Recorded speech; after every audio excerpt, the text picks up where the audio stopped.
Joe, you know what? We can. Fratelloni's Hardware and Garden Stores brings you Garage Logic Podcast number 1450. 51 degrees on this day in 1967. I remember that day. And it was 24 below on this day in 1916. Hail the flashlight king.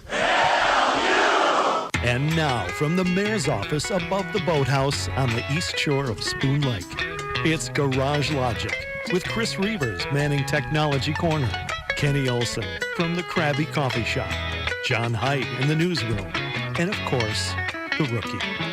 Here is your flashlight king, fireworks commissioner, and the keeper of common sense, your mayor, Joe Souchere. You guys never asked me why I remember that day. I'm serious. I remember that day. Why do you? I just remember a bunch of guys were going to leave school and go to Southdale. And for some reason, I've always remembered that. I don't know why. It was so balmy that apparently they were going to make a Christmas shopping run to Southdale. Southdale, even in 1967, was still fairly novel. Well, I was just going to say, not to make fun, but was that an event to go to Southdale? Certainly more of an event than it would be today. Sure. Yeah. Bert writes, being that the solstice is 12/21, that's tomorrow, shall we expect the 21st spring fanfare today, or must I wait until Monday? Either way, enjoy the first day of Lunatic Spring. Well, I don't know that that's charitable to call it Lunatic Spring. I'm a charter member of the Royal Order of 21sters, and beginning tomorrow, boom, the days get longer. Well, not really tomorrow, but Sunday they might be a few seconds longer. What do we gain? We're over the hump, baby. It's over. For a 21ster, winter is over. Done. It's done. What do we get? 3-4 seconds each day? Oh, it's more than a second or two. Spring is brilliant. Yeah. Okay, I'm a lunatic springer. Bill Stein up in Aiken has written a Christmas lyric just for me. Okay. Maybe you'd like to read it because it's for me, so it'd be untoward of me to read it. Yeah, you shouldn't read it. Yeah. You should hand it off to a professional. Great. A Christmas Limerick by Bill Stein. Christmas is special for Joe. It's the birth of our Savior, you know. Oh, but alas, he ran out of gas after midnight mass and had to slog home in the snow. Thank you. Yeah. I did it a lot better than you would have been able to pull I know it you off. did. Thank you. And remember the guy yesterday whose email I struggled to read, Eric? He was trying to tell me about sightings in St. Paul, and I struggled with it, and he said, hey, big thanks, especially with my drunken haste. I had wanted to get you my inside knowledge quick. I told my buddy to send you the video clip of a car-sized drone in St. Paul. He is disabled and was amazed he had anything clear at all, as I observed on his phone during a backyard fire I had. Boy, Eric, you got to keep trying because this is convoluted as hell. I bet he's just messing with you at this point. What does the disabled part have to do with it?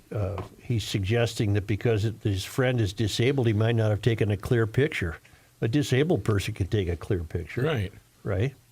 This pic attachment is an exact type of orb or sphere me and a roommate seen in afternoon. Sunny afternoon in the mid-2000s in California, mountaintop, 15 minutes from the Carlsbad Beach and ocean. Okay, he sent me that. I saw those. He's messing with you. And is he from Douglas County? I was just going to say, he's 100% messing with you. Does that count? I just had to clear my throat. Yes, it does. And then he sent me a video of someone standing on what appears to be a drone, but he's using it as though it's a skateboard. The guy is zipping around on a drone. I've never seen that. This is Eric, daily listener the last 14 years. Well, Merry Christmas, Eric. Wow. I still don't know what the hell you're talking about, but I appreciate that you keep trying. Can't wait till you come up with next. Yeah. Joe, you claim that we are a fact-based show. I do. In order to back up your speculation, I will confirm what you said. The day length on Saturday, 8 hours, 41 minutes, 58 seconds. On Sunday, the 22nd, 8 hours, 42 minutes, 3 seconds. Wow, we gain a minute. No, yeah. 5 seconds, wasn't it? 5 seconds. We gained 5 seconds. gained 5 seconds. And you said 5 seconds. Yeah. Yeah. And as I say, Sunday is a great day for members of the Royal Order of the 21sters because for us, you normal people are just beginning the long slog. I'm a normal person. For us 21sters, it's over. It's over. You're saying 'tis the season. You know what I find disturbing about this part of this time of the year? The moon is setting way the hell up north. It's unnerving getting up, looking outside, and seeing the moon way up in the northwest instead of the west or southwest. Thank you for letting me get that off my chest. Thank you. The winter solstice happens when the sun directly, excuse me, 5, 6, 7. the winter solstice happens when the sun directly sits over the Tropic of Capricorn, located at 23.5 degrees south of the equator.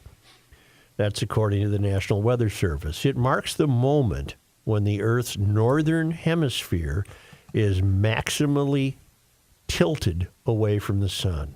Okay. This year, the solstice is set to occur at 3:21 a.m. Central Time in the northern hemisphere. According to the Old Farmer's Almanac, sunrise at Minneapolis-St. Paul International Airport, where our weather station is, on Saturday will occur at 7:46 a.m. The sun will set at 4:36 p.m. Minneapolis will see 8 hours and 50 minutes of sunlight per the almanac. By Christmas Day, we'll add another minute of sunlight. We've gone beyond seconds. And the days will only get longer from there until we reach peak sunlight on the summer solstice, June 20, 2025. And that's when, unfortunately, the 21sters realize that winter's on the way. Right. But we can get some terribly warm winter days in August and September, so we suffer through it. If there's a bright side to the darkest day of the year, the airport has already seen its earliest sunsets of the year. Those occurred earlier this month. From December 4 through December 14, the sun set at 4:33 p.m., 3 minutes earlier than the sunset following the solstice. Our latest sunrises are ahead of us. For the last few days of 2024, the sun will arise at 7:48 a.m., about 2 minutes later than the sunrise on the solstice. And then one more Garage Logic business. We got Ingy's Christmas card. And I'm going to hold this up, and all of us, and we're not joking, we thought this was John Haidt. Look at the picture. Oh, John. wow. Yeah. We thought it was John Haidt. He was going for that look. Wow. Ingy has his own staff card now. Yeah. And that, I swear, we thought that was John Haidt. And then he's also got, he sends pictures of his GL flag flying along with the old Minnesota State flag. See that? That's very nice. Yeah. And a picture of some kids in a yard. I don't know what the hell that is. But he writes a note that says, another year coming to an end and another great year of GL, a big year for the experience. He went to Fort Wayne, Indiana. Hey. That's exciting. Yeah. Yeah. Wow. Because daughter Emily and family lived there. And he built a tree house in his backyard. So that was a pretty good year for the experience. Remember, Ingy, we learned of him when he lived in Little Canada, and off of 35E, you could see he had a rather large Garage Logic sign. That's right. Homemade sign lit up. Yeah, I think that was a wife or two ago. Yeah, it may have been, yeah. And he, remember we met his And daughter. one burnt house down. Huh? We And met one his house burnt. daughter and her husband. right. Right. At the fair. And she was a lovely young woman. Yes. And we couldn't believe it. We Right. couldn't believe that. And he also, Jeff Dayton must have a song called Sweetwater. Yes. Because Ingy made refrigerator magnets, and I'm supposed to get one to Jeff Dayton. It says Sweetwater. If I may, yeah. Sweetwater is the company I've bought lots of guitars from, and that is the thing you get when you buy a guitar from them. He was in Fort Wayne, Indiana, which is where Sweetwater's main store is. He sent me a picture of himself in front of Sweetwater. Ingy. Well, he was lying to me. He said he made these. No, those are from the company. Well, John, do you want one? I have. Do you know probably how many more guitars? Than you know what to do. I've purchased probably 8 guitars from Sweetwater, so every time you get free candy and you get one of those stickers. I'll be damned. So there you go. All right. Now on to... And of course, when the package arrived, there were other contents. There was a crystal ball, or what do you call it? It was a disco ball. Disco ball, a candle, mirrored candle, and a cushion that looked to have mirrors on it. But I just want you to know, Garage Logicians, the dedication of the mayor to my own existence is he demanded that I open the box because he saw it was from Ingy and wanted, if it was going to blow up or do anything, right. he was not anywhere near any bodily harm. Hey, I can't remember. Was he at the state fair this year? I do not recall seeing. I don't remember. I don't seeing think him. he was. I was just about to say he notes that in his remarks that he was not at the fair this year. Well, you really let us down, Ingy. People were asking about him. Where is he? You know, hurt it was my feelings. And when you say asking about him, where is he? Because I want to stand on the other side. I want to go to the other beer garden if he's there. We did not get to this yesterday. I intend to get to it. Rookie? Yes. 52. Oh. Well, just look it up again. 50. Is it 52B? That is represented by a woman named Bianca Vernig. She's brand new to the legislature. Oh, yeah. And I'm going to help Rookie here. I Yep. apologize. I We got it. had this I got it all up. ready to go yesterday. 52B, she's a Democrat, of course, a DFLer, not a Democrat. Democrats are different than the current DFL. Where does she represents, I know, parts of what? Mendota and Egan. Mm-hmm. She is... I'm trying to find out what her bio... Okay. I have that information. I just wanted to know 52B. Oh. I wish to address the voters of 52B. Okay. And that's mostly Mendota and Egan? That is correct. Close by the airport. There's their... Her first session was just this year. She won a special election, and she beat a Republican named Cynthia Lundquist. Bianca Vernig is a former school board member out that way. So she is east of 35E in Dakota County, and she is west of basically Highway 3, the Robert Trail, whatever it is. Sure. And then she is north of County Road. It's okay, Rook. Okay, I got it. you got that. You all know who you are, and you must have found some reason to vote for this gal. Do you know that she just used your tax money to pay a private law fee that she faced? I'm reading a Tom Hauser piece. The DFL in the House approved or voted to approve more than $10,000 in legal fees for this Bianca Vernig as she negotiated a settlement with a former employer, right? And Hauser obtained the agreement and learned that Vernig received a settlement from a former employer for $108,224. Woo! And yet the taxpayers paid her $10,391.40 legal fees. We paid for that. Got it. The boldness of these people knows no end. The agreement stresses the two sides are to endeavor to avoid publicizing the agreement. Well, that's too bad. It's publicized. To the extent under Minnesota law. DFL leaders on the House Rules Committee declined to release the detailed agreement before approving $10,391.40. But Hauser dug it up. Okay, and now follow this, Okay. because Haidt thinks there might be a devil's advocacy role to play. All right.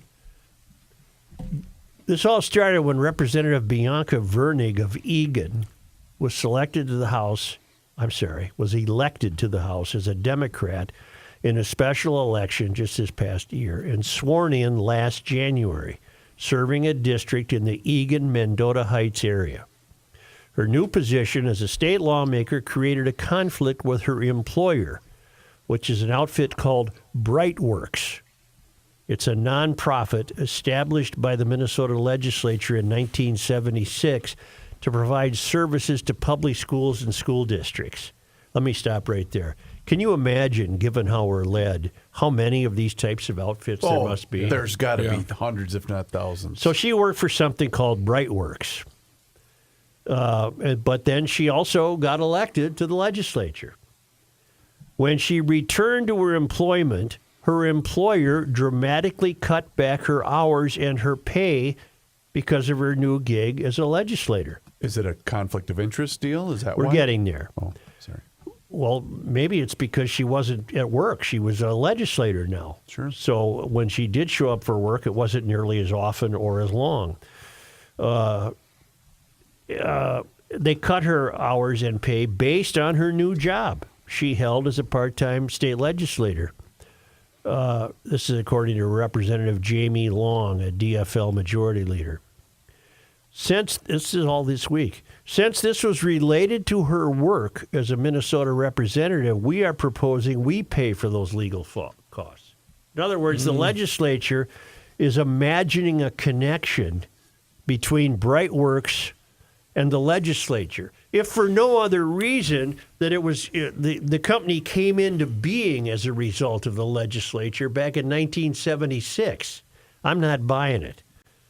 The proposed payment of legal fees by taxpayers generated protests from Republicans on the House Rules Committee. I don't see why we should be paying for her legal fees. If we just heard it's never been done before, and I find this to be troubling, said Representative Jim Nash of Waconia.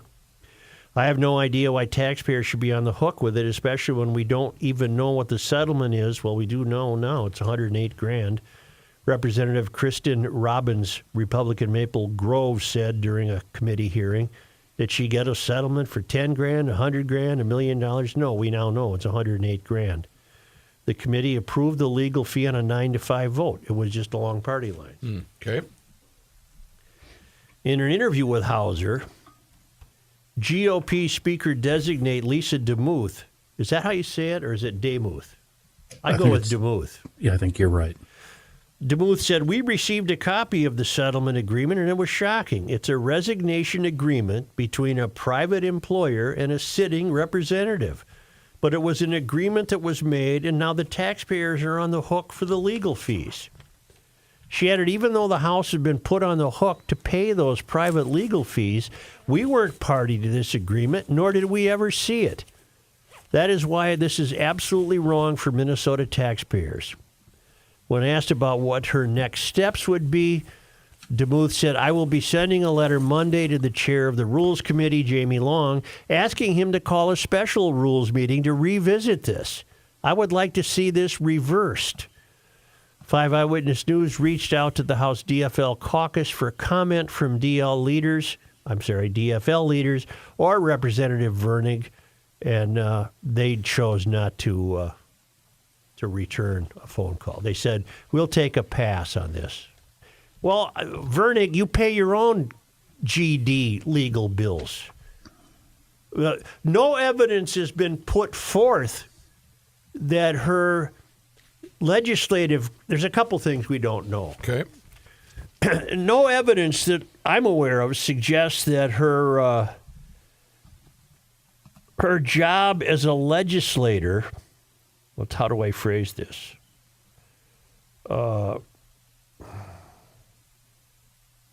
Has brought her, if her job as a legislator has brought unto her some financial burden because she's now getting paid less from her private employer. Why is that my problem? Shouldn't be our problem. She decided to run for the legislature. Right. Why is that my problem? Nor do we know to what extent can the legislature, I don't trust the DFL, I don't trust any of them anymore. My belief in government has been shattered.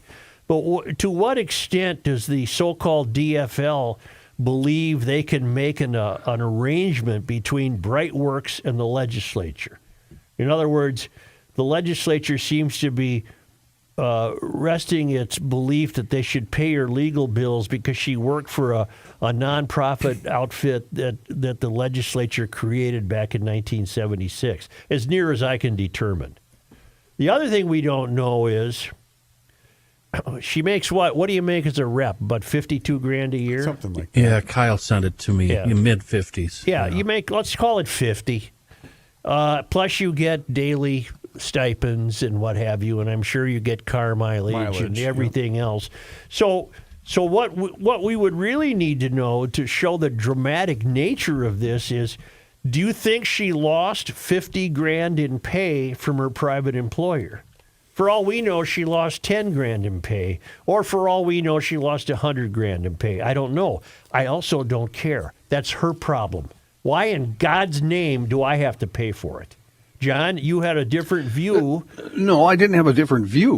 We basically threw that out there and started spitballing, and I said, devil's advocate, what if we always bemoan the fact nobody wants to enter public service because of what it may do to their situation, job-wise, et cetera, in life. Yep. And then I thought, is this have any impact one way or the other? Yeah, I get what you mean. You're right. Kind of thing. But Well- don't you know that going into it, Johnny? Yeah, so then you don't run, and then you don't have good people But running. I That get- was my point. Here. I don't think this is unfair of me. In Vernig, you should talk to the press if they're asking you to.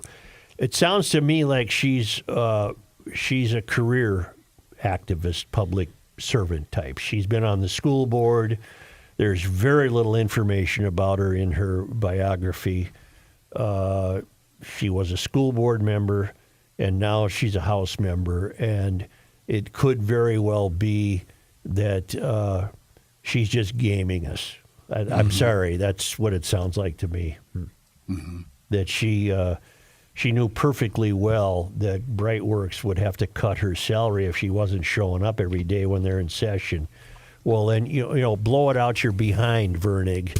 Why in God's name are we paying for it? That's your problem. I have a question. Yes. Wouldn't the 108,000 indicate that is somewhat close to the loss of money? I don't know how court cases work, but I'm looking for the exact phrase. It includes future losses, past, current, and future. Okay. I don't want to say anything here until I find the verbiage. I'm not sure I need to know much more than we had to pay for her legal bills in a private matter. The legislature has not accurately designated this as a public matter.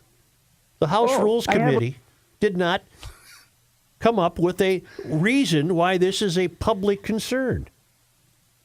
Mm-hmm. Oh, I have a question. Yeah. So do I. Time limit. We called Tim Bloom. And Is there anything let me left? Look. Maybe he called back. Everything must go. Shoot, he did call back. You want to call him on the air? No, don't. No, go he through did that respond. They sold several generators. They have generators left. Okay, good. This is in reference to yesterday telling you that EcoFun laid in Yamaha generators with a tremendous bargain. These are 2024 Yamaha generators at a crazy price sale offered to GLers. They arrived yesterday. They have the most popular ultra-quiet EF 2200 IS, regular price of $13.99, on sale for $7.99. That also includes a 3-year Yamaha warranty. It's Y2K all over again. Let's go. Man, they have them as large as and I don't know what these numbers signify. I've never owned a generator, but I'm about to. Even if I don't need one, when something's this have a much on generator. sale, but when something's this much on sale, don't you feel left out if you Kind don't of do. get one? You almost have to. You're obligated to They go have get one. they have them as large as the EF 7200 watt with electric start. Well, I do want electric start. That's $29.99 on sale for $13.99. These are $13.99 is the norm. Yeah, $99. that's the normal price for a 2200. So what I would do that. 7200. I know that's the deal I'd do. Okay, that's the one the I'd deal do. I definitely do. I own a 2200, and tell me the price on the 2200s. The 2200 is $13.99 on sale for $7.99. Oh, that I hate to use this phrase, but that is literally giving it away. That's almost half off. What the hell? Yeah, Yamaha wants to get rid of these things. They're wonderful machines, Joe. Oh my word! So the one I want, let's see, it's the That 3700. Did no, you say? it's the one I want. Then is the EF 7200 yeah, because that's 7200. electric start. Yeah, and it's more power, so you can run more things in the event of a blackout. Holy mackerel! Well, I might have to run up there tomorrow. It's EcoFun is in Forest Lake, Columbus, just immediately west of just immediately west of the Freeway 35 on Highway 97, and down in Burnsville on the Service Road of Life near County Road 42. And it's much more than generators. This is a late development. There's snowmobiles, winter equipment, youth recreational equipment, scooters. It's the electric bike capital of the world. Don't forget the Yamaha electric bike. They might have a couple of those left on sale. Great motorcycles, service, helmets, apparel. What a wonderful, wonderful place to shop for Christmas. Forest Lake in Burnsville, ecofunmotorsports.com.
It's the end of the world as we know it, and he feels fine. Joe Souchere. Can we razz the frequent emailer and everyday listener Gary for a second? Gary sent me something here, and then he sent it to you too, Joe. He writes, a year ago I bought a snowblower at Frattallone's. Didn't get much use. Put it to bed last spring with some seafoam. It started right up. Okay, Gary, tell us something we don't know, okay, buddy? I mean, every GLer listening is living that life. You don't have to tell us that, okay, bud? Just having fun with you, Gary. Don't get mad.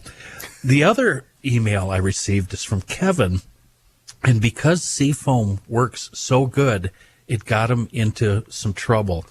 He too put his snowblower to bed with Seafoam. Woke it up right away, first pull, the same old Seafoam story we always get. Then he proceeds to go out and he starts doing driveways. And then he does around the fire hydrant that another neighbor had adopted and was looking forward to doing. Now that neighbor is angry at Kevin because Kevin did his snow blowing for him. That's what Seafoam gets you. It works What's the so term good for it gets that? you in trouble. We have a term for that. What is that? He violated it constituted the female fun limitation factor. Right. But we don't have it for guys, though, do we? I don't know if it's a guy or a gal. Oh, yeah, it is a gal, a neighbor lady. Well, that's female fun limitation factor. She FFLF. ruined his fun. Classic No, case. no. It was the other way around. Kevin ruined her fun. Okay, still works though. Female fun limitation factor. She wanted to do it, Kevin, because Seafoam works so well. The worst call you get is when the wife calls you at work and says, "Hey, honey, I just did the virgin driveway with the snowblower," and you go, "Oh, thanks a lot." What the Yeah. hell? I'm not coming home. Wow. $400. That's how it was in my neighborhood. Two of us were competing to do most of the driveways in the alley. And thanks to Seafoam, that thing always fires up right away in November, December, whenever you wake it up for the season. Seafoam works. You know, it works on a one longer, that just single banger, or 12 or 18. How many cylinders you got? Doesn't matter. It works. Diesel, gas, yes, of course, yes. And throw it in your daily driver, your plow truck. That gets a lot of use and abuse throughout the winter. Give it a gulp or two every month or so.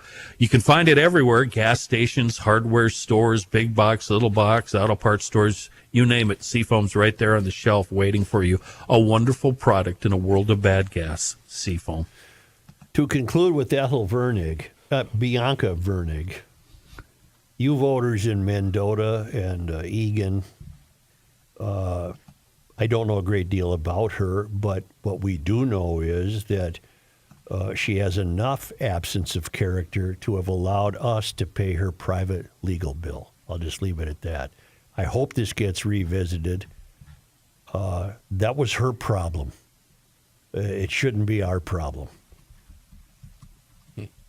You know what it cost you to inaugurate the new president of the University of Minnesota, Rebecca Cunningham? I'm not sure that I want to know. 50,000. Wow. How knave I am? Yeah, I'm very Why are knave. you knave? It was held September 18th. Star Tribune's getting around to it today. That's great. I appreciate the information.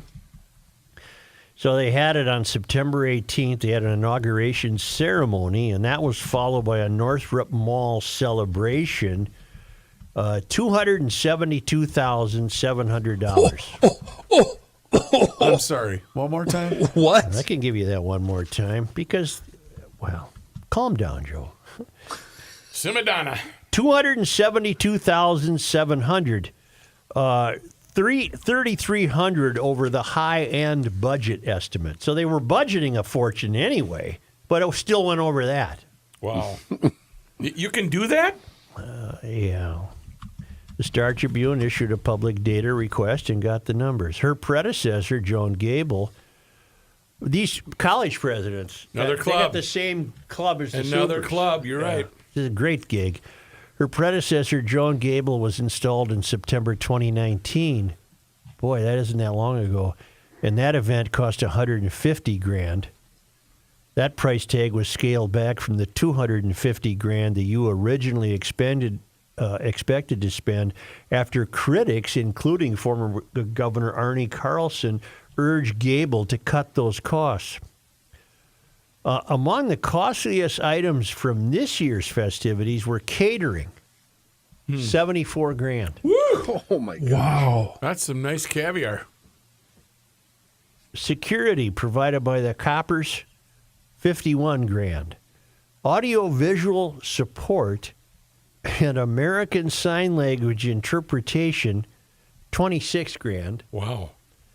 A tent, a table, and chair rental, $17,000. Holy cow. I'm in the wrong business. Roughly half the expenses, about $136,000, supported the outdoor campus celebration on the mall, which was a university-wide celebration open to the public. Which students don't even care to go to. Were you aware of it? No, I'm I a went ma- there. We never had any Yeah, of those. you're a proud former student. Yeah, that got kicked out. The ceremony portion of the day added $122,000, although it was initially estimated to cost $63,000 to $80,000. Security costs provided by the university police far exceeded the high budget estimate of $3,000. The U's Department of Public Safety and the U of M Police Department decide how much security campus events should have. Our Department of Public Safety recommended additional security measures to ensure safety of guests and participants based on public information about planned protests. This is according to Jack Ricker, a U spokesperson. I love you cops, but were you scamming us here? Did you see a payday here? What? Well, why does it cost extra? If you're already on duty, why would it cost extra? Because it's private. Well, the inauguration ceremony was interrupted when several dozen protesters from the University of Minnesota Divest Coalition stood up in the auditorium and Stop Israel. chanted that we need to divest from Israel. After about 5 minutes and several warnings, those students exited. Northrop and Cunningham continued her speech. There were protesters on the mall. Well, we had other expenses related to entertainment. We had lawn games rental. Like jarts, maybe? Lawn jarts, yeah. I mean, what would you... Croquet? Yeah. Redneck Frisbee. Lawn games rental, that was $2,000. Cornhole. Appearances by the U's Spirit Squad and mascots totaled $3,500. And another $3,300 was paid to the U's School of Music for a conductor, honorariums for performers, and specialty music arrangements. Wait a minute. Hold on a minute. Hold on. Check this out. You mean to tell me, isn't that what they're supposed to do anyway? They're with the school. You can't go over there and bang a bass drum for the new president. We have to pay you? And the other part. What a bunch of BS this The is. Spirit Squad. We gave $3,500 to Goldie Gopher to show up. Wait a Yeah, minute. mascots. So just go Wait like a this. minute. Wait a minute. Wait. We need to look within our own halls. What are you John, talking about? Yeah. what are we paying you to perform at the state fair? Nothing. Nothing. Okay, good. But that's why musicians can't make it in this day and age. They're not respected. They're not paid. So Wow. They can if they No don't bitterness. give up. they cannot. Yes, You're they nuts. You want to have a show on this? I'll do an here we entire go. hour and a half with you. Well, then how come there's always new acts? Whom? Name a few right now that you think are making a lot of money. Guys, let's Jayhawks. focus. Let's focus. A new act. Let's circle 45 back years here. ago. Lawn games rental cost $2,000, and the U's Spirit Squad Damn. and mascots $3,500, and another $3,300 to the School of Music for a conductor. Isn't that what how the hell else precious. does he have to do? Right. The panel discussion and lunch, another part of the day, cost between $6,500 and $9,700. It came within budget at $9,400. Oh, to be praised. The university committed to using many internal departments for services, Ricker said. Wouldn't your U School of Music be an internal component? They're part of the think. school. Yeah, you get comped there.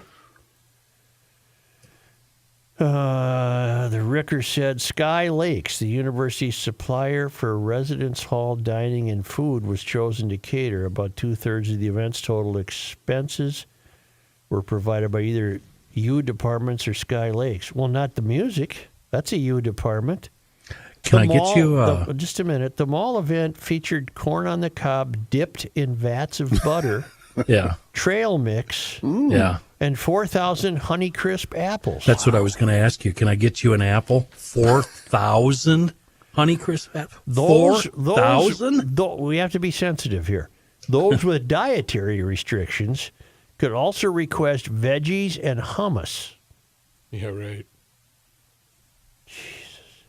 Cunningham, who previously served as VP for Research and Innovation at the University of Michigan, took over July 1st. She oversees a budget of more than $4 billion to run the university's 5 campuses. And, of course, they're begging for your money every single year. She was the What do you got U's for me? second God, female dude. president following Gable. Cunningham is being paid more than $1 million a year, about $975,000 in base pay, and an additional $120,000 in retirement contributions. She doesn't have to make her own contributions. Right. We'll make them for her. Boy, Vernick, we're lucky with Vernick. She only got $108,000 settlement. That compensation puts her in the top 25% of Big Ten university presidents. How We are necessary scammed is every this? day in so many ways. Yes, Kenny? Let's just get down to it. How necessary is it? I mean, why is there an inauguration? Does it have to happen? Pomp and circumstance. So, I mean, it's not part all of a taking. big deal. It's all look who we have now. It's the failed academy. They're on their third rail too. Why- Don't why- I'm forget. asking you: is it necessary? No, of course not. Of course Okay. not. Okay. Why not just do it as a part of the graduation ceremony? That's a big deal. Well, she came in July. I suppose they figure they got to do something to announce her arrival. So in September, when school's in session, they throw the shindig. I'm detecting a theme here on today's program. Is there anything else that we're paying for that we don't know about?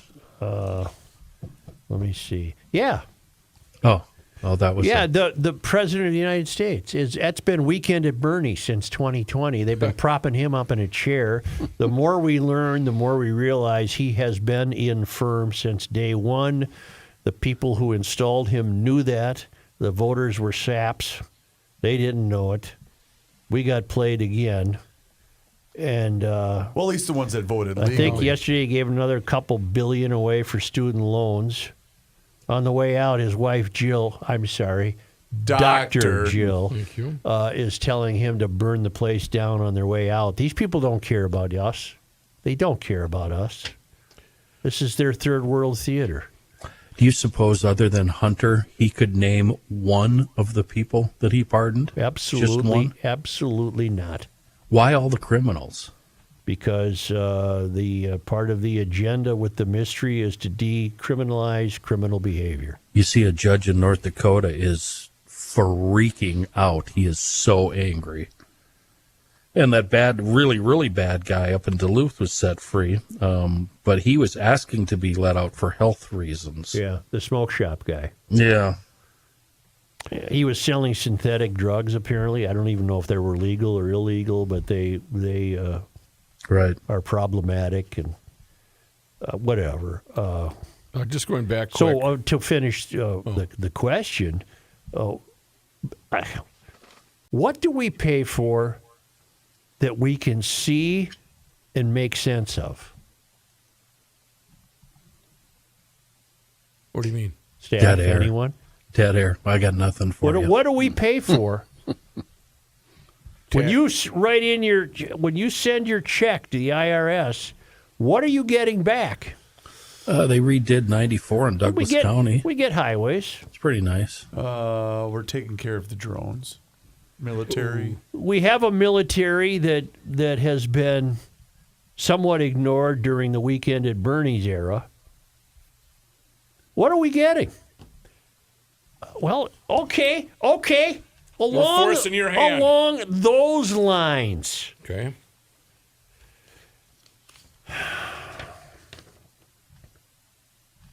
Hail the Flashlight King. Hail you! Joe, don't use my name. I thought you might find the following ad that appeared in the December 13th, 2024 edition of Outdoor News. That would have been just a week ago today. The ad reads as follows. The Minnesota DNR currently is seeking an access and inclusion manager for the Operations Services Division's Office of Access and Inclusion. According to the agency job listing, the Office of Access and Inclusion is responsible for supporting the agency's strategic priorities related to diversity, equity, inclusion, and accessibility by leading agency-wide diversity program coordination, training, workforce development programming, and affirmative action initiatives. Salary range is $48.45 an hour to $69.48 an hour. Based on a 40-hour work week, that equates to a range of $100,776 to $144,569 dollars annually. What was Keep it? up the good work. Blank from blank. Thank you, Blank. What does that have to do with walleye? Who's Walleye? The DNR is. So we'll be paying $144,000 a year to somebody with a job that cannot be measured for its accomplishments. That's what we get when we send her. Who's getting ripped off? By the way, the U of M endowment, Yeah. $5.36 billion. I don't want to pay for the U of M. I've paid all my life for it. I don't want to pay anymore. What are they doing when they take money every year? Put If it they in got the endowment. $5.3 billion. Yeah. It's a failed academy. I don't want to pay for it. I'm sure there are people with specific discipline degree paths who are going to benefit from the U of M, but it's nevertheless a failed academy. And it only cost almost $300,000 to install the new broad as the head of it. What is tuition, yearly tuition? I have no idea. 70? Isn't it let's 70 see. some? 70? I think No, so, at isn't the it? U? No. It's a public school. Let me look here. Probably 20, something like You want that. to bet on that? They don't- Yeah, I do. I'm Okay. not, it's not 70. I'll bet you $1. any amount of money. $1. How about $10? Sure. All right. Well, look it up. Rookie is. I am. Oh. I just thought it was going to be on the quick facts. I can wait. $10 is Take worth your waiting. time, Rook. I am. $10 is worth waiting for. Based on a 40-hour work week, that comes to 40 times 10. How much does the University of Minnesota Twin Cities cost? Tuition is $17,000 for in-state and $38,000 for outstate. You want to give me the 10 now, or do you want to owe it to me? 70 grand. Hell, you can 70 go to a grand. good school for 70 grand. Right, that little trade school up in by Well, St. it Cloud. wasn't 20. Yeah. 17 grand for in-state. I have inadvertently opened 2 cans of worms today, and it wasn't my intention. Yeah. And a can of Spam. Let's come back with Johnny Height. You know what? And a As long as I got to go partridge get in that $10, I better stop at North American Banking Company today because I don't carry cash because I'm not a prehistoric. I do, and I'd person. like to add another $10 bill of Bilski's money. You will. So Actually, it's your money that Bilski is husbanding for you. I'll probably have to go to Roseville today, but I can also go to 50th and France, Hastings, Woodbury, Shoreview, or I can head on over to Maple Grove. North American Banking Company offers all of the services as the other banks, but you're going to get the unparalleled service of a community bank. Here's the deal.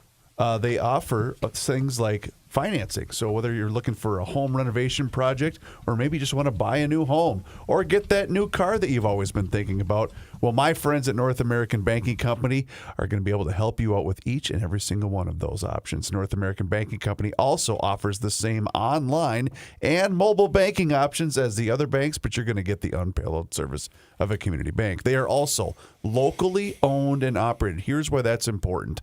That means loan decisions are made right here in the Twin Cities, not sent out of state.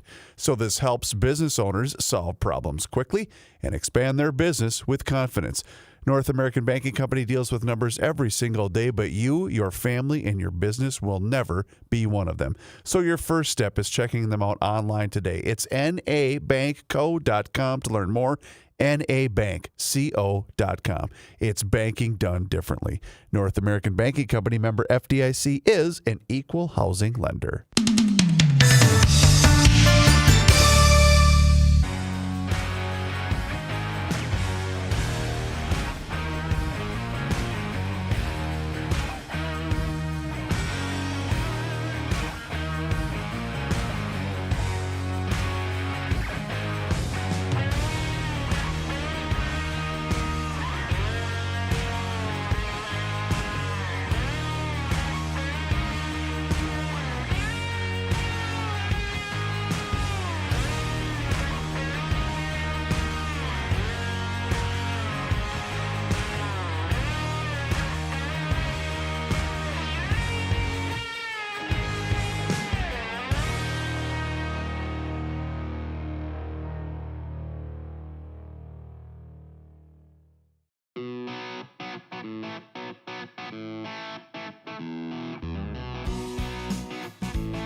the end of the world as we know it, and he feels fine. Joe Souchere. Here's John Haidt. Thank you, Joe. This news is brought to you by North American Banking Company. Some breaking news this morning. A judge this morning has granted a Republican candidate's contesting of the results of a Minnesota House race after finding his Democratic opponent did not establish residency in House District 40B. You remember we talked about this story maybe a month ago. DFL candidate Curtis Johnson won the election in the district that includes parts of Roseville and Shoreview. He won by more than 7,500 votes, but his opponent, Republican Paul Wickstrom, found that Johnson was still living in Little Canada in the months leading up to the event. Johnson had signed a lease at a Roseville apartment complex earlier in the year, but Wickstrom's campaign built a body of evidence suggesting he had never moved in. Investigators took photos of Johnson's car, a blue Mitsubishi, consistently parked in the driveway of the home he and his wife own in Little Canada.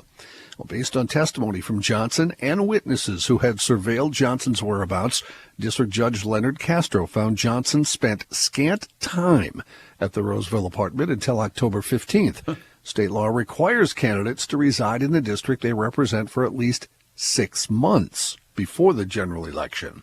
Castro's order enjoins Johnson from taking the oath of office and representing House District 40B. Johnson has 10 days to appeal the ruling to the Minnesota Supreme Court. If it's upheld, the matter goes to the Minnesota House of Representatives.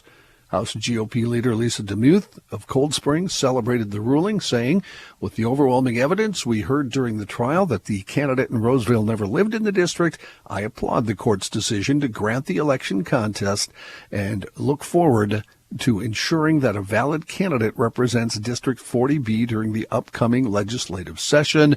She said this is a clear reminder that laws matter and integrity in the election process is non-negotiable. So far, no response from the DFL. Prior to this ruling, the House was projected to be evenly split, 67-67 between Democrats and Republicans. This decision now throws that balance of power in limbo. And, of course, there's that other election contest being considered in House District 54A, where DFL incumbent Representative Brad Tabke won by 14 votes over Republican Aaron Paul. But Scott County election officials say 21 ballots in that race are unaccounted for. Still trying to find out what's going to happen in that contest. So, yes, apparently we could see a change. Did I miss it? Will there be a new election? They haven't announced yet. Remember, because the guy is still illegal. I mean, we know now that he fudged his residence. Why does he get to run again? Who does he has 10 days to appeal to the Supreme Court, and the Supreme Court will decide. And if they uphold this, then it goes to the House of Representatives, I'm assuming, where they vote, right? Based on what they just did for Vernig, I don't trust them to do the right thing. How long does he have to appeal? 10 days. And don't think he won't. Joe, doesn't it seem like he's trying hard to get on the third rail and doesn't really give a damn about the people he's supposed to represent? Right. Who does he think he what is, the hell John are you doing, Thompson? pal? It's just representing us is the last thing on their minds. This is just a bleep show. The whole thing is a bleep show. Just get me in the club. I Get wanna me in the that door. club so bad. Yeah. So I got the house with the bride, but I'm going to rent this apartment complex in, what did you say, Roseville? Roseville. And he was never seen at it. John, one was time. his girlfriend at least living there? I don't know, Ken. I think it was just I got trying to establish Is that residence. reckless speculation? What was the DFLer's name, John?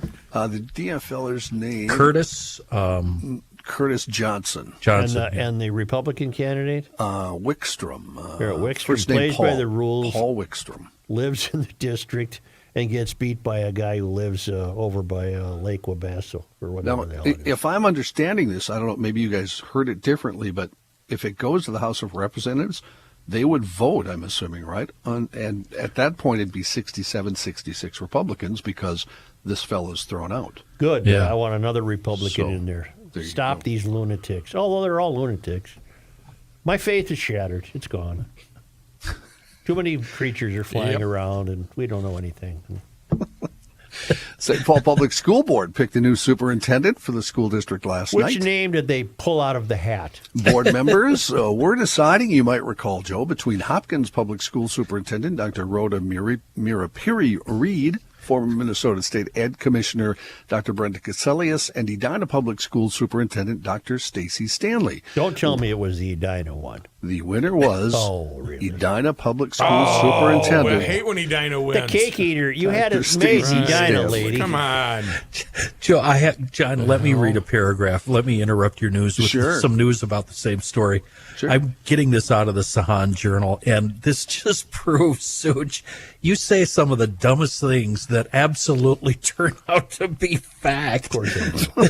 The school board voted unanimously to offer the position to Stanley after 4 hours of deliberation in which board members expressed praise for all three finalists. Right. So you're absolutely right, Joe. It was just pull a name out of the hat. Here's the other problem. It'd be one thing if this was a decision made by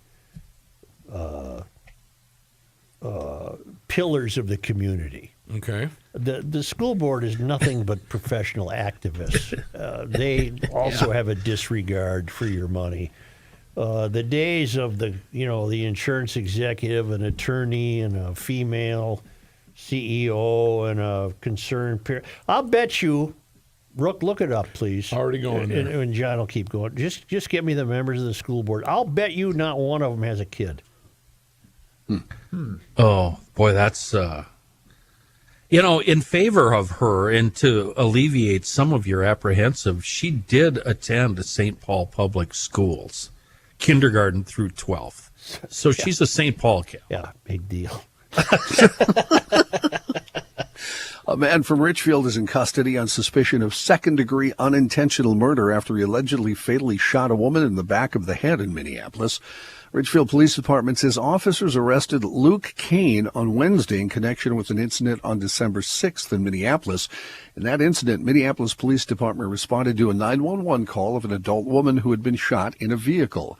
The woman found at 3:54 a.m. near the area of 4500 Hiawatha Avenue with a gunshot wound to the back of the head. Police began to investigate reports of gunshots in the area and found a 911 call placed around 3:30 on the 6200 block of 5th Avenue South in Richfield. Officers later spoke with Kane, who said he had called 911 after he reportedly saw several people who appeared to be stealing items from his van that was parked on the street. He told police he had confronted the people. They got into a gray pickup and left the area. He did not mention having or firing a gun. And on Wednesday of this week, officers spoke to Kane again. He then admitted he had a gun during the confrontation. He told officers the group did not threaten or present weapons towards him. Kane said he had fired 2 shots at the truck as it drove away, and he had taken the gun up to his cabin in Aitkin. According to the criminal complaint, he decided it was best, in his words, to get it out of there. Surveillance video obtained by the police showed Kane rushing out of his home, yelling at the group before taking out his handgun. He remains in custody on $500,000 bail, according to online jail records. His first court appearance is set for later on this afternoon. John, let me return briefly to my research assistant. Yes. And you found what? This is it for the day, too, by the way. I know. This is I'm Friday. This is asking you a extra. lot. You're already doing Monday's work. Right. Chantil Allen went to St. Paul Central High School, has a wife, Satara Strong, and has one daughter, Amareya. And Chantil is the one who fomented her own fake racial incident at a Japanese restaurant about 2 or 3 years ago. Next. Next is Yusuf Carrillo. He joined in January of 2024. There is no bio made available. Okay, that's great. Carlo Franco, board member, January 2024. He's a Humboldt grad. And as I scroll down, his free time, he watches youth high school sporting events. No family is mentioned. All right, next. Carlo does believe that it takes a village to raise our children, of course it even does. though he doesn't have any. Right. Next up is Hala Henderson. Hala is... Holla! Is that a male or female? It is I a wonder? female. Yeah. Board member term started in 2022. There is no bio available. I'm resting my case. Is there one more? There's 3 more. 3 more. Erica Valiant. Yep. She started in January. Grew up in Rondo.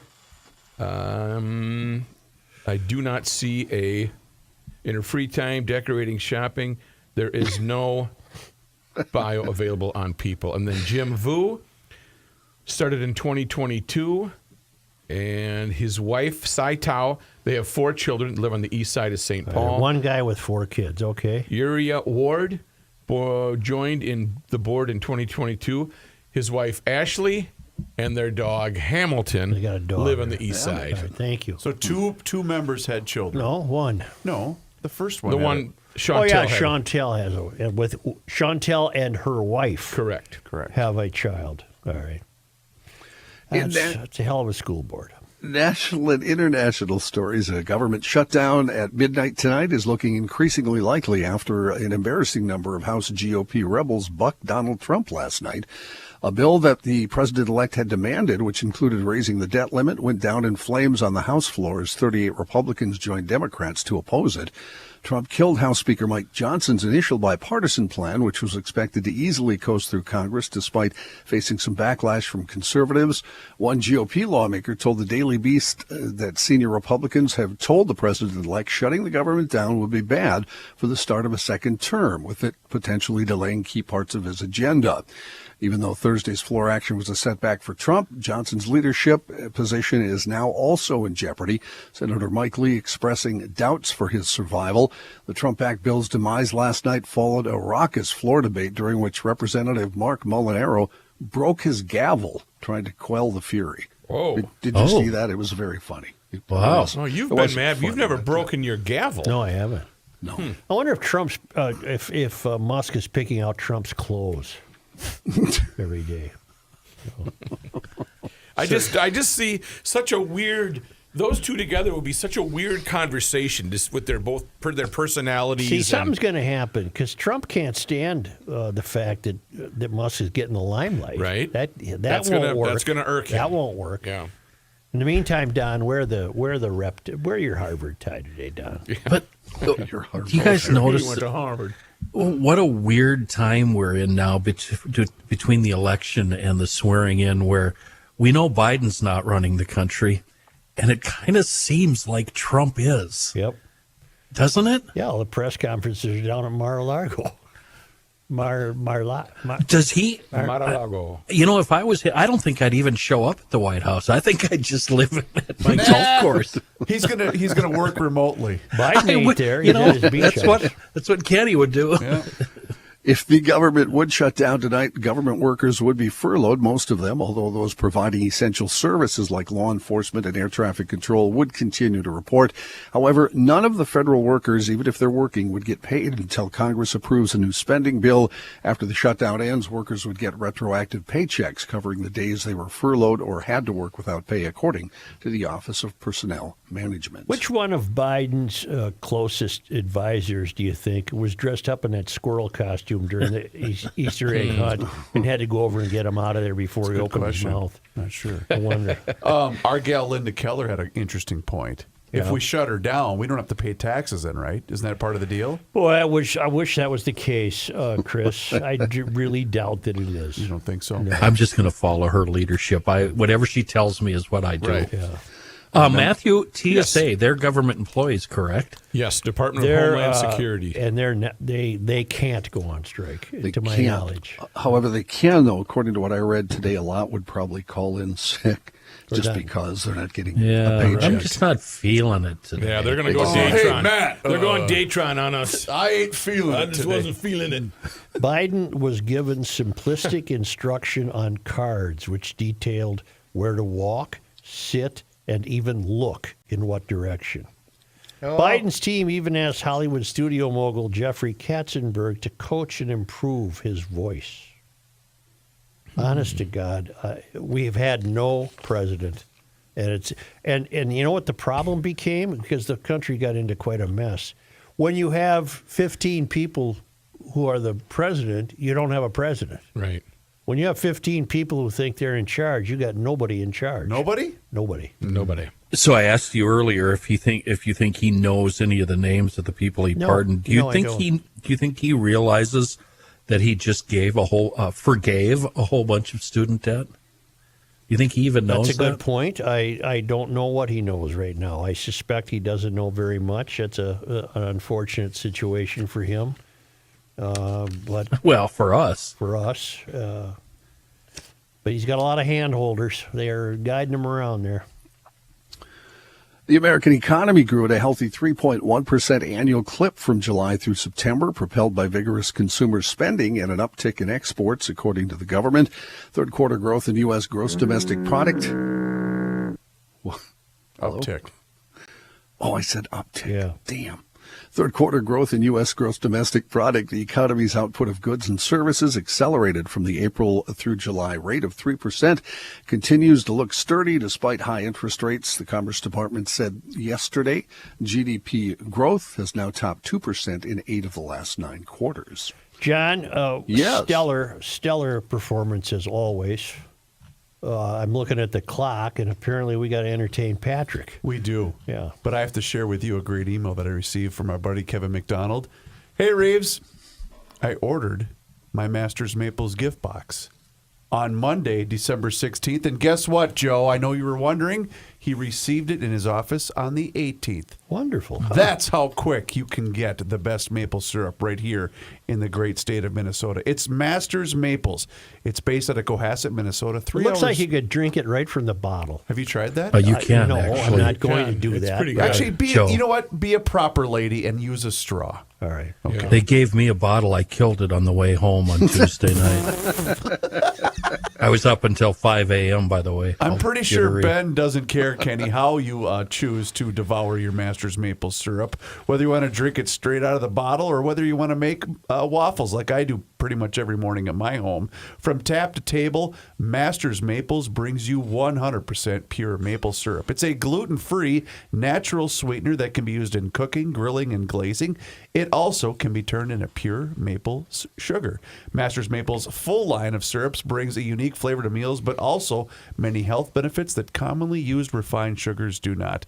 Simply put, Masters Maples offers the best 100% pure maple syrup that Minnesota has to offer, and a number of other fantastic products like bourbon barrel-aged maple syrup, maple sugar, and also it's very underrated, as you see on the graphic there if you're watching on YouTube, sweet and savory seasonings and rubs. You can order your bottle of Masters maple syrup today and taste the difference. And just in time for the holiday season, give your family, friends, or coworkers the gift of Masters Maples by ordering one of 4 different holiday gift packs available right now at mastersmaples.com. That's mastersmaples.com. Masters Maples, taste the difference.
Hey, Pat. Pat. Oh, wait. My fault. Now you can talk to Patrick. Hey, Pat. Now we can know. Yes, Joe. Indiana at Notre Dame tonight. Maybe we'll get another mud bowl. Is it raining? Well, it's Snowing? supposed to Something? snow and rain and the whole deal. Oh, I'm really? looking at Okay. radar and I don't see anything yet. Someone Okay, had said I they're don't getting know. the clipper we got yesterday. All right. I don't think they got turf down there, do they? I think they had grass. They have grass, I still believe. playing Yeah. grass, yeah. Well, that'll be a good one. It'll could be a shootout. Indiana likes to score points, and I don't think Notre Dame's a cinch to win this one. No, Indiana's okay, but anyway, I've been having this thought about the Mud Bowl, Joe. Mm-hmm. It's I'm writing a thing for Christmas Day, but it was the day after Christmas, 1977, Yeah. which meant if you were covering the Mud Bowl, you were in Los Angeles for Christmas, not with your dear beloved family, right? And I covered the Mud Bowl. Yes. And I asked you a couple weeks ago if you covered the Mud Bowl. Not that I can recall. Well- They're out there playing up to their knees in muck in the Los Angeles Coliseum. It's driving rain, and you don't remember being there. That's a bad sign, sir. Well, no, it A isn't. long How time many ago. years ago is that? Yeah, well, it's a lot of 77. years ago, but it's unique. If it's a Sunday game in Detroit that they won 32-6 or something, I can see you not having any recollection. But the frickin' Mud Bowl was one of the most famous games ever because I remember it. They were muddy. shouldn't have been played. But your column was on page 1A. It started in the front page. So, is this what your relationship has become? You two playing the you so old. Yeah, we were Yes. texting yesterday, and Pat said, I just found a column I reread. It made me happy, and then it made me sad. He told me that he read the Mud Bowl thing I sent him. He said, boy, I could write back then. And I said, yeah, I read one from 20 years ago, and it made me happy. And then all of a sudden I started crying. I do remember. It's coming back into focus. you It was go. muddy as hell and raining, Yeah. and man, it was terrible. Sure it was. Every cliche in the book. Yes.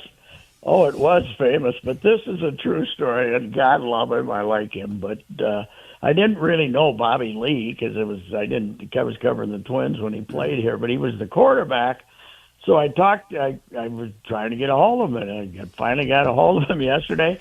1 hour and 18 minutes, the longest interview of my life.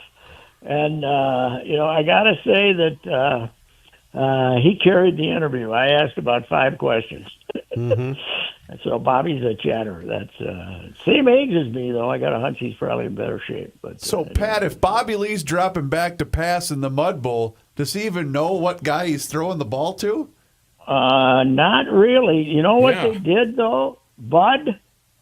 They get the kick, and the field is not muck yet because they're not out there tromping around yet.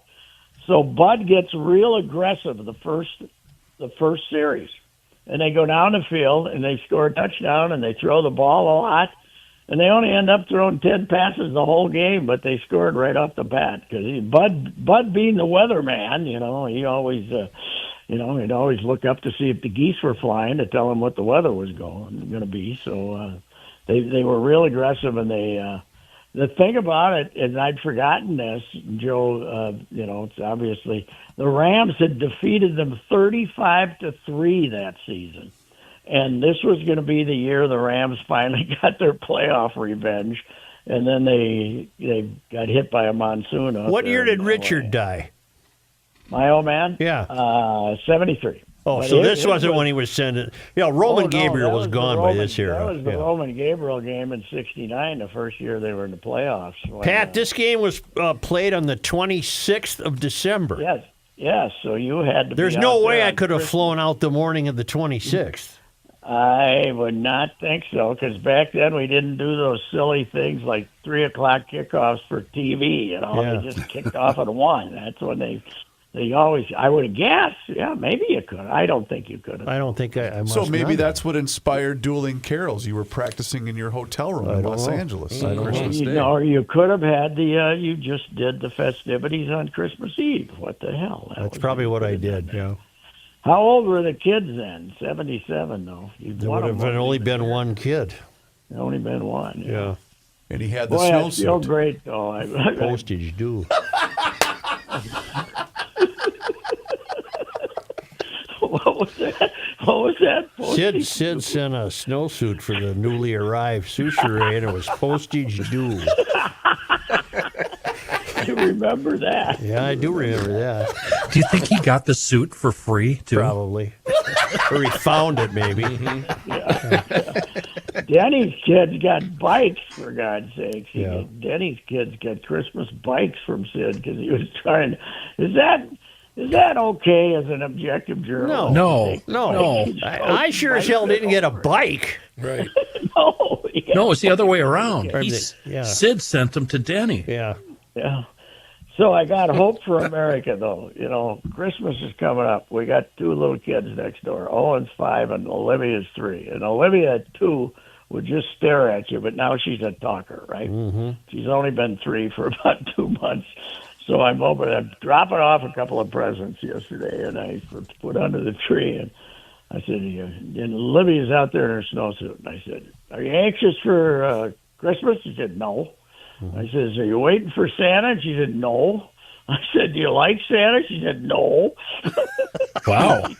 And Pat calls this hope for America. Right. She thinks she's stupid. She thinks Santa's stupid. Yeah. She's 3 years old. She's my new favorite kid, man. It's unbelievable. Pat, you know what you're reminding me of? If you were going to do a Viking anniversary Christmas column, wouldn't Christmas Eve be the 20-year anniversary of the guy getting tased?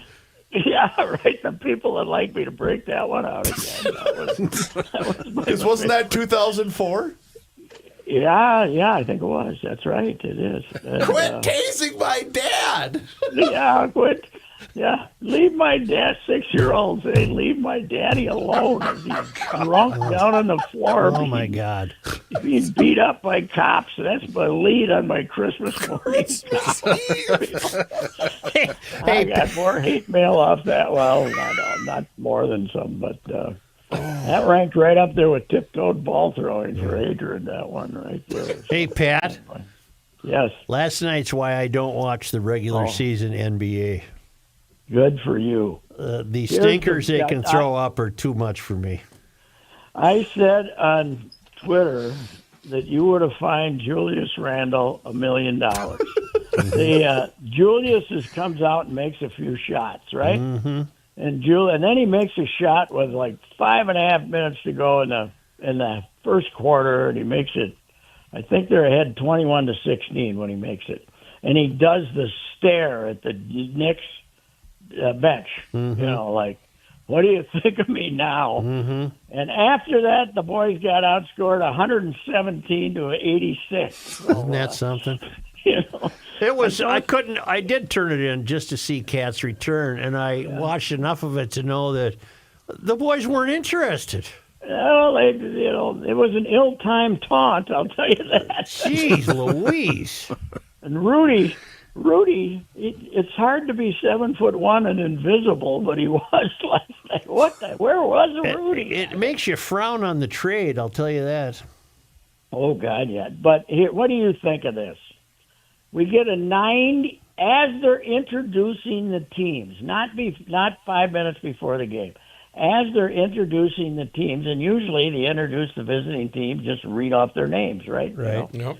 They give a 90-second tribute video to Cat as he's introduced as the 5th one.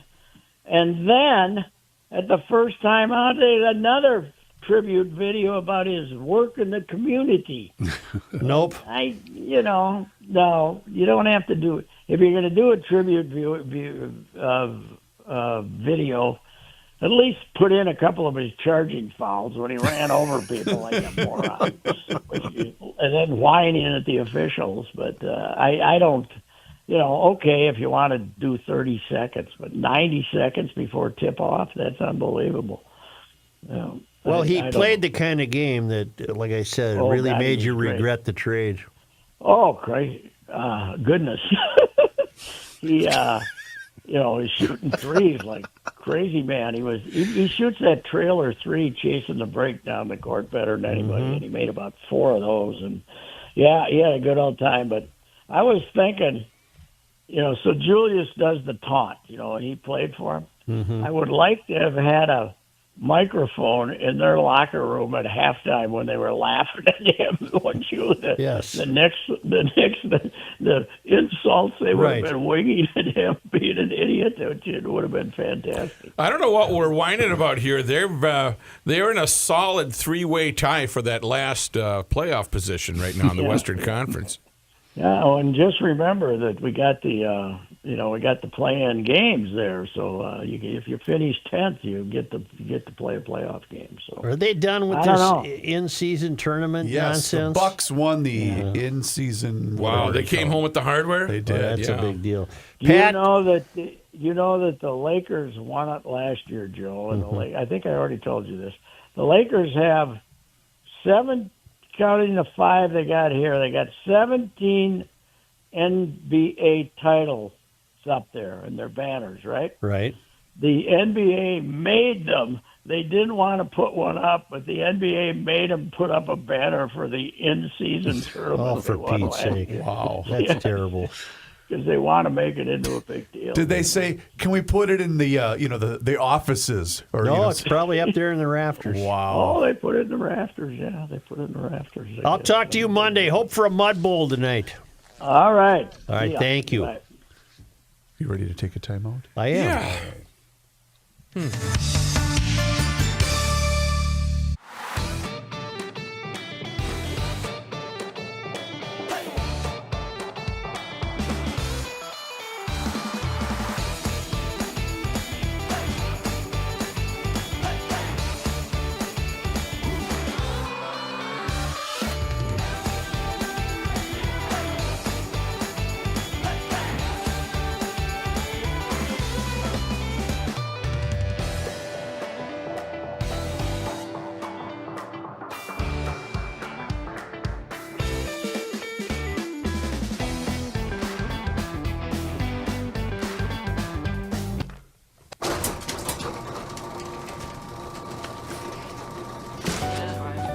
Finally, thank God today is Friday. TGTI Friday.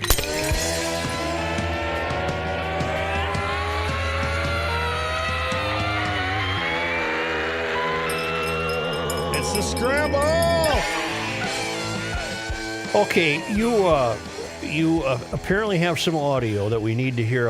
It's Omar Fatah. So Omar Fateh, this is courtesy. He's running for mayor of Minneapolis. He's never mind the food fraud allegations. Well, it's funny you mention that, Joe, because Bill Glahn, our buddy from the Center of the American Experiment, put together a little montage, edited down of Omar basically citing he and his community for coming up with these great creative initiatives years ago, and they kind of mashed them all together in about 28 seconds. I'd like to hear that. The state coming after our businesses, from our child cares to our home cares to our adult day cares. These are things that I helped organize against for the past few years. Our state government has been highlighting or tackling or targeting, I should say, our immigrant businesses, whether it's MDE, DHS, MDH, consistently targeting our businesses, not from evidence, but based off suspicion. How is that justice? So, well, it's called fraud, Omar. That's how it's justified. It's called fraud. But they're coming after us. Yeah, of course they are. He's a victim. Yeah, he really is. What did you have else? You had Walsey, didn't you? I did. I saved this, and this was posted on Governor Tim Walz's own personal account. Oh, really? Yeah, well, it's the holiday season. It is. You know, it's the time to give gifts to loved ones and people that are important to you in your life. And so, like the taxpayers? not as much. Okay, all right. But Governor Walz was given a package by everyone's hero, Jimmy Kimmel. Well, Jimmy Kimmel's a left-wing publicist. Right. They all are in the late night TV. And if you watch the video on Governor Tim Walz's account, it's a bit cringe, but I thought it's worth playing. All right. Here's a minute and 20 seconds. Yeah. Hey, everybody. Got home today, package in the mail. Addressed to me, Governor Walz, from Jimmy Kimmel Live. So I'm pretty excited. I'm hoping I didn't forget something at Jimmy Kimmel Live and they're just returning it. I would like to note, Jimmy, the care that was put into boxing this to sending it to me is heartwarming, as you can see. And just really excited to see what's in here. So let's take a look, people. Budget's tight at Jimmy Kimmel Live. Could have used a little more tape. No way! You have got to be kidding me. Cringing. I don't think he's acting. It's a tiny Tim Walz action figure. Right on the back with accessories. Cock gun, Beretta A400, cornhole, shooting trophies, many of them, and then, of course, in football. And there it is. Jimmy, this is the most thoughtful thing ever. I feel terrible about critiquing the wrapping. But there's one more thing in here. Wow. All the accessories to Tiny Tim. All right, Jimmy, this is the nicest thing anyone's ever given me. A tiny Really? Tim action figure Really? doll, Gwen Joe. hasn't come up with some good... That's the nicest thing Yeah, I don't believe him. anybody ever gave. I think Gwen's probably given him some nice presents over the years. Flannel shirt, a rifle. He actually put that out on his social On media. his account. The Twitter account? Yes, sir. It's called X now? Yes, sir. Yeah. What's wrong with you, Matthew? Why? A flannel shirt and a rifle? My God, that would be awesome. No, for you, yes. But he obviously is out of place. So the irony of those gifts. For you, those would be good gifts I would give you. Okay. Swing and a miss on that one? I'm excited. Who do the Vikings play Sunday? We have the at the Seattle Seahawks. They're at the Seahawks in the 3:00 game. Correct. I see. I'm excited for Indiana and Notre Dame tonight, given the prospects of weather, plus two good teams. And Indiana has not defeated Notre Dame since 1898. They're in the same state. The first of the expanded college football playoff. Yeah, and you explained this too. How many teams made the football playoffs? 12. 12. Indiana and Notre Dame, obviously, among the 12. Correct. The winner advances to the round of 8. The top 4 teams got a bye this weekend. Okay. Did the Ghosts get knocked out already? They're in the Wonder Bread Bowl or something, aren't they? I got you. I don't know. Yeah. A question for you regarding the Vikings. You seem to be very optimistic. What do you want to know? How high are you going to allow them to lift your spirits before they come crushing down? Are you going to allow them to take did you write all the it way down on Monday night? Yeah. Oh, My God. prediction? You guys don't know about Joe's prediction on They're Monday Night going to win Sports. the Super Bowl. That's why I brought it up. Oh. So Win, did you say. You just jinxed him. They're going to win the Super Bowl. See, I usually wait till about mid-January. I don't think there's any jinx involved. and They're then I going let to them- win the Super Bowl. And then I let them crush my soul. That's It'll be their typically what I 5th do. visit and finally a triumph. They're going to win the Super Fifth Bowl. time's the right time? That's right. Okay. First since 77? Is our kicker They going to score were that last in it second field against goal? Oakland at the Rose Bowl, I believe, would have been January January. of '77. Yep. And now for a responsible opposing viewpoint, here's John Haidt. There's nothing for me to say. I mean, it's obvious what's going to happen. At some point, That's all I ask they'll get for, beat by John. 30. Yeah, thank you. Well, I stand by my prediction, and I think Seattle will be a strong test. See, you're counting wins. You're not counting 2, maybe 3 of those games, which they should have lost because they're so awful. but they barely squeaked out a couple of wins. Hey, a win is a win, Kenny. Thanks, man. Yeah, you like that tone? Thank you. Okay.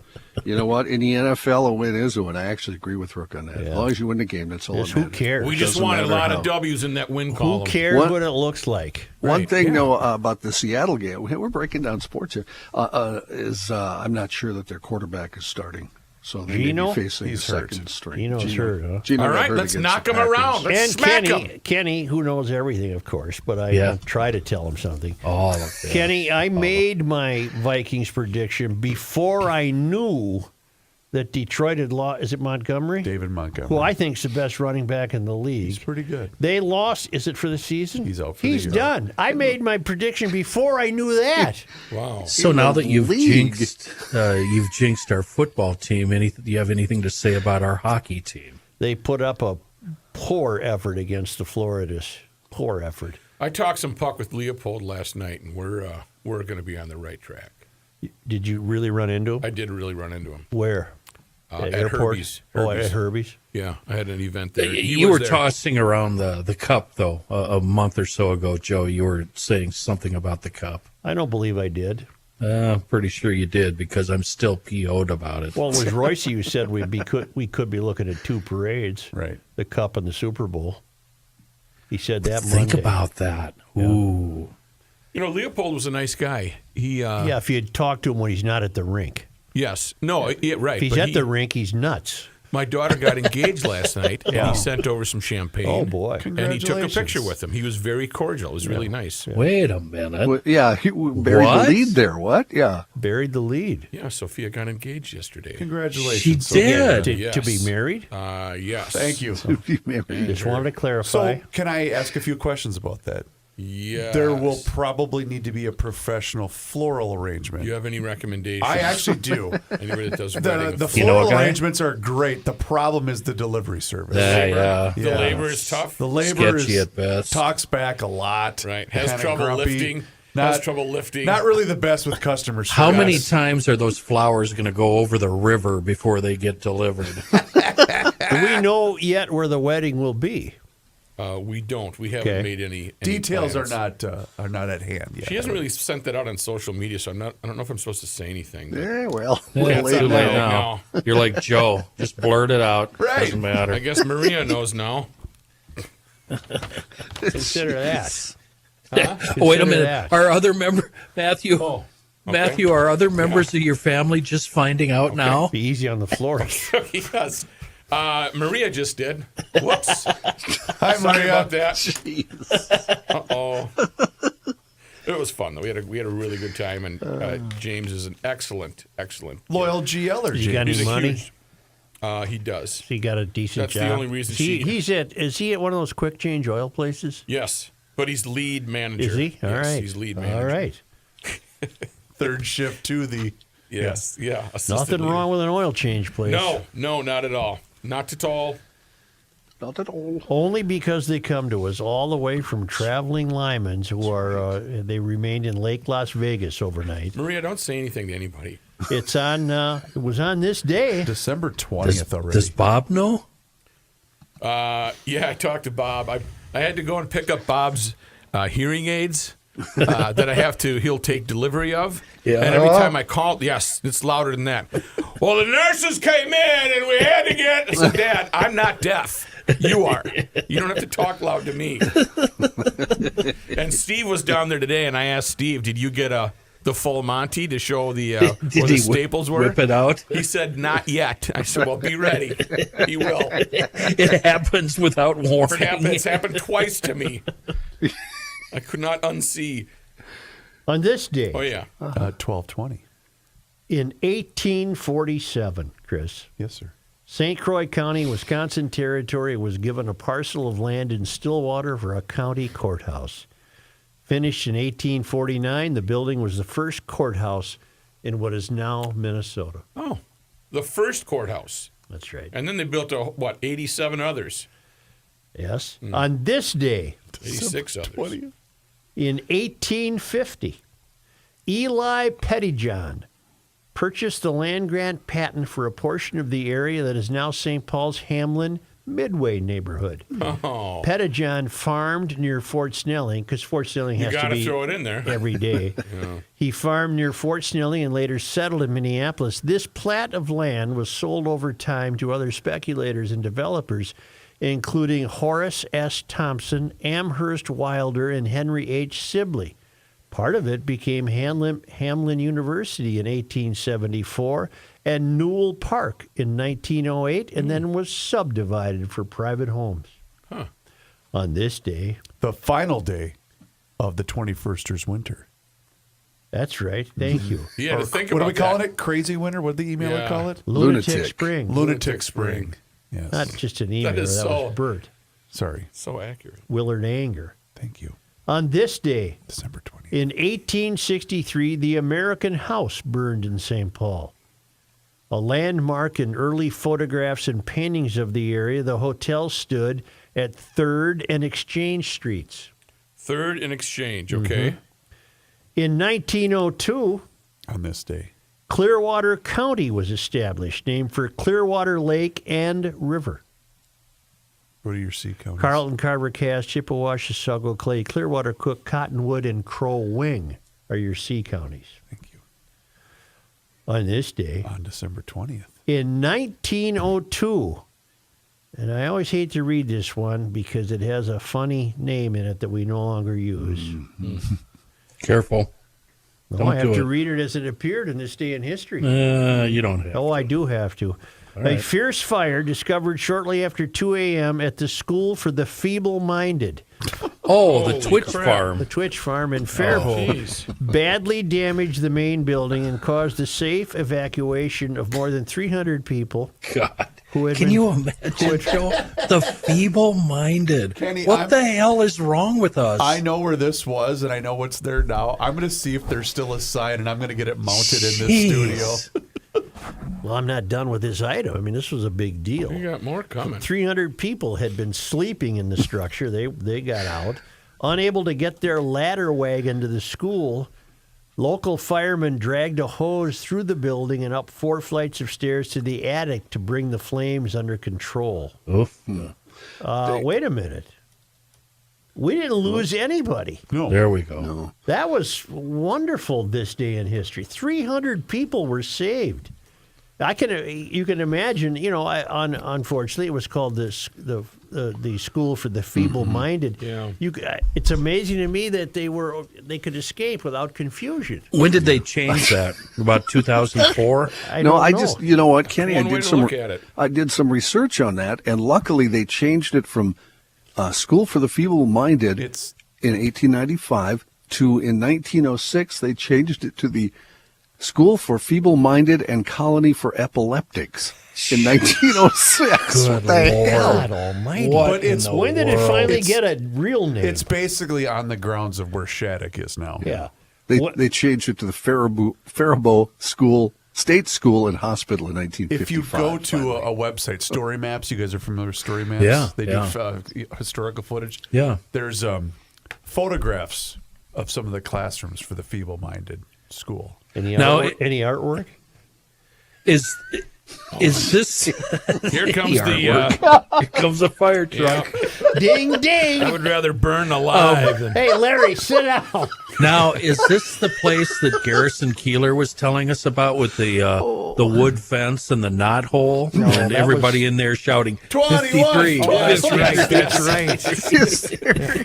Love that. I'm just really, really having a strong cartoon bubbles about the evacuation of 300 feeble-minded people. Half of them had to be running in circles. Right. Hop on the bus. Get on the bus. But then Go again, this way. Yep.